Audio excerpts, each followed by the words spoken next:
Hello friends, welcome back to my YouTube channel Deep NEET academy. तो आज हम NCERT line by line series में एक नया लेक्चर लेकर आए हैं। टॉपिक है हमारा पश्चावस्था। हमने पूर्वावस्था और मध्यावस्था दो अवस्थाएं पढ़ ली हैं। आज हम पश्चावस्था पढ़ेंगे। वीडियो स्टार्ट करने से पहले अगर आप चैनल पर नए हैं तो वीडियो को एंड तक देखिए, सेशन को लाइक कीजिए, प्यारा सा कॉमेंट कीजिए एंड सब्सक्राइब करना ना भूलिए। चलिए वीडियो स्टार्ट करते हैं। पश्चावस्था के प्रारंभ में मध्य पटलिका पर आए प्रत्येक गुणसूत्र एक साथ अलग होने लगते हैं। ठीक है, मध्यावस्था में क्या हुआ था, जो गुणसूत्र मध्य पटलिका पर आए थे वो पश्चावस्था में एक साथ अलग होने लगते हैं। ठीक है, इन्हें संतति अर्ध गुणसूत्र कहते हैं, जो कोशिका विभाजन के बाद बनने वाले नए संतति केंद्र का गुणसूत्र बनेंगे। वे विपरीत ध्रुवों की ओर जाने लगते हैं। ठीक है, अब पश्चावस्था में क्या होता है, जो गुणसूत्र मध्य पटलिका में मध्य अवस्था में सेंटर में जमे हुए थे वो क्या होंगे, एक दूसरे से अलग होने लगते हैं।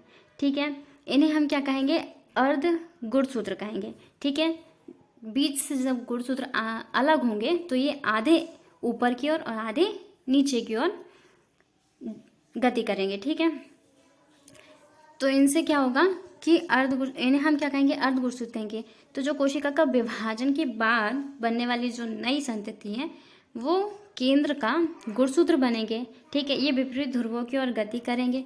प्रत्येक गुणसूत्र मध्य पटलिका से काफ़ी दूर जाने लगता है। ठीक है, जैसे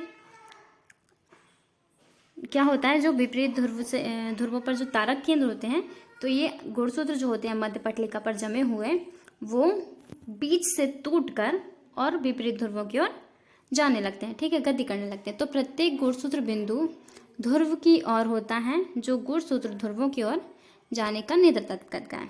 ठीक है, तो जो गुणसूत्र बिंदु जहाँ पे काइनेटोकोर होता है, ठीक है, जहाँ पे गुणसूत्र जुड़ते हैं वहाँ से गुणसूत्र क्या होता है, टूटकर विपरीत ध्रुवों की ओर जाने लगता है। तो जो गुणसूत्र बिंदु होता है वो ऊपर की ओर होता है और जो भुजाएं होती हैं वो पीछे की ओर होती हैं। ठीक है, साथ ही गुणसूत्र की भुजाएं पीछे की ओर होती हैं। अब पश्चावस्था की जो निम्न विशेषताएं होती हैं वो हम पढ़ते हैं। तो इसका जो है फर्स्ट पॉइंट है, ये है आपका गुणसूत्र बिंदु क्या होता है, विखंडित हो जाता है, यानी बीच से टूट जाता है। और अर्ध गुणसूत्र कैसे हो जाते हैं, अलग हो जाते हैं। ठीक है, अब अर्ध गुणसूत्र विपरीत ध्रुवों की ओर जाने लगते हैं। ठीक है, जैसे कि ये डायग्राम में दिखाती हूँ मैं आपको।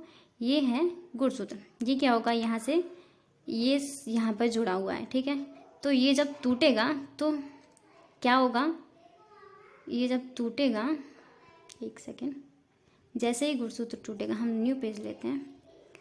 ठीक है, ये है गुणसूत्र। ठीक है, ये यहाँ पे सेंट्रोमियर से जुड़ा हुआ है, ये यहाँ पे जुड़ा हुआ है। जैसे ही ये काइनेटोकोर है, ठीक है, जैसे ही ये विपरीत ध्रुवों की ओर जाएगा तो ये कैसा हो जाएगा, ऐसे हो जाएगा। ठीक है, विपरीत ध्रुवों की ओर ये जाने लगेगा। ठीक है, क्या होगा इसमें गुणसूत्र, क्या ये जो बिंदु है ये ध्रुवों की ओर हो गया और ये जो भुजाएं होंगी ये पीछे की ओर हो गई। ठीक है, भुजाएं जो है वो पीछे की ओर है और ये गुणसूत्र क्या होगा, बीच से टूट जाएगा और विपरीत ध्रुवों की ओर जाने लगेगा। ठीक है,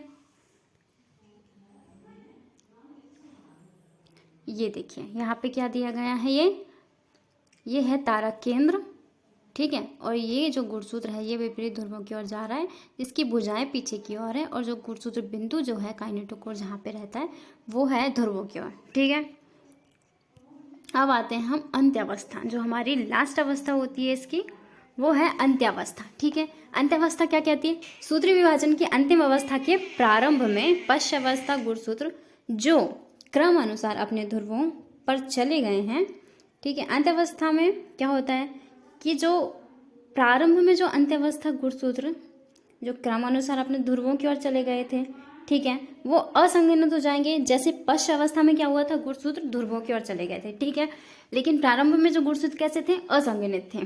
तो जैसे ही ये गुणसूत्र पश्चावस्था में ध्रुवों की ओर जाएंगे तो ये अंत अवस्था में कैसे हो जाएंगे, असंगनित होकर अपनी संपूर्णता को खो देंगे। ठीक है, ध्रुवों पर जाके ये कैसे हो जाएंगे, इनका फिर से जो संगनन हुआ था वो वही गुच्छों के रूप में हो जाएंगे और अपनी संपूर्णता को ये खो देंगे। ठीक है, एकल गुणसूत्र दिखाई नहीं देते।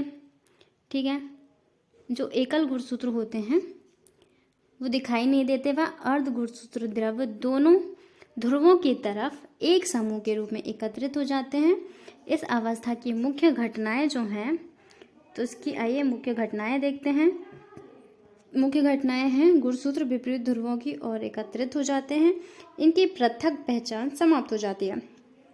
ठीक है, जैसे पूर्व अवस्था में जो गुणसूत्र गुथे हुए थे वे वैसे ही अंत्य अवस्था में वापस से असंगठित हो जाएंगे। ठीक है, और ये अपनी पृथक पहचान खो देंगे। और फिर क्या होगा, जो सेकंड पॉइंट है वो है गुणसूत्र समूह के चारों तरफ केंद्रक झिल्ली का निर्माण हो जाएगा।